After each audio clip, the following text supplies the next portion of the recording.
আসন্ন রথযাত্রা উৎসবকে সামনে রেখে শুক্রবার ধর্মনগরের অর্ধেন্দু ভট্টাচার্য স্মৃতি ভবনে রথযাত্রা কমিটি নিয়ে এক গুরুত্বপূর্ণ প্রস্তুতি ও আলোচনা সভা অনুষ্ঠিত হয়।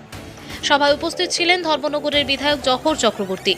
সভায় রথযাত্রা উৎসবকে সুষ্ঠু, শান্তিপূর্ণ এবং নিরাপদ সুশৃঙ্খলভাবে সম্পন্ন করার লক্ষ্যে বিভিন্ন গুরুত্বপূর্ণ বিষয় নিয়ে বিস্তারিত আলোচনা হয়। বিশেষ করে আইনশৃঙ্খলা বজায় রাখা, যান চলাচল নিয়ন্ত্রণ, ভক্তদের নিরাপত্তা, স্বাস্থ্য পরিষেবা, পানীয় জল পরিচ্ছন্নতা এবং সার্বিক প্রশাসনিক প্রস্তুতির উপর গুরুত্ব আরোপ করা হয়। সভায় উপস্থিত ছিলেন ধর্মনগরের মহকুমা শাসক দেবযানী চৌধুরী, ধর্মনগর পৌর পরিষদের চেয়ারপারসন মিতালি রানী দাস সেন, ধর্মনগর থানার ওসি মীনা দেববর্মা, প্রশাসনের অন্যান্য আধিকারিক, রথযাত্রা কমিটির সদস্যবৃন্দ এবং ধর্মনগরের বিশিষ্ট নাগরিকরা।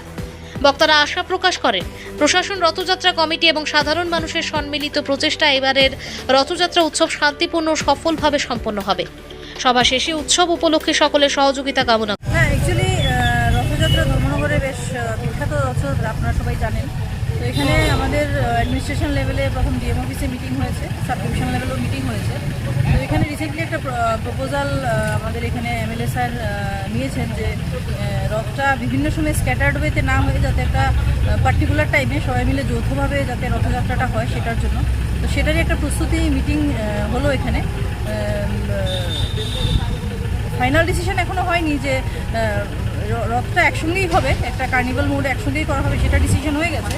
বাট এটার এখন বাকি আমাদের আরও অনেক ডিসিশন নিতে হবে, যেমন আমাদের প্রতিরক্ষা কীরকম থাকবে বা আমাদের অন্যান্য ব্যবস্থাগুলো, সিকিউরিটি ম্যানেজমেন্ট কীরকম থাকবে, সেটা নিয়ে আমরা আবার বসে ইন ডিটেল ডিসিশন করবো এবং আমাদের ধর্মনগরের যারা রথযাত্রার বিভিন্ন কমিটি আছে তাদের সবাইকে সেটা জানিয়ে দেবো। ম্যাডাম, যেহেতু আমরা দেখতে পাচ্ছি এবার লোক সংখ্যাও প্রচুর হবে, 15টার উপরে এখানে রথ রয়েছে, তো প্রশাসনিক বা ফোর্সের তরফ থেকে কি বাড়ানো হবে এবার গত বছর? হ্যাঁ, আমাদের এটা অলরেডি প্রপোজালও ছিল এই মিটিংয়ে যে ফোর্স ডিপ্লয়মেন্ট যাতে বাড়ানো হয়। তো সেটার জন্যই আমরা আবার বসে পুলিশ প্রশাসনের সঙ্গে বসবো, অন্যান্য যারা রিলেটেড আছেন, স্টেক হোল্ডার আছেন, সবার সঙ্গে বসে একটা ডিসিশন যাতে সবার মঙ্গলও হয় এবং যাতে রথটাও শান্তিপূর্ণভাবে হয় এবং যাতে কোনো অন্যান্য কোনো কেওজও তৈরি না হয়, সেই সবটাই দেখা হয়। এবং গত বছর একটা বিষয় লক্ষ্য করা গেছে ম্যাডাম, যেহেতু গ্যাদারিং প্রচুর হয়, চুরির একটা উপদ্রব সেখানে বেড়ে যায়, তো সেই দিকে লক্ষ্য রেখে আপনারা কি? হ্যাঁ, আমাদের তরফ থেকে আমাদের ভলান্টিয়াররা সাফিসিয়েন্টলি থাকবে এবং পুলিশ নিশ্চয়ই তাদের ডেভেলপমেন্ট বাড়াবে।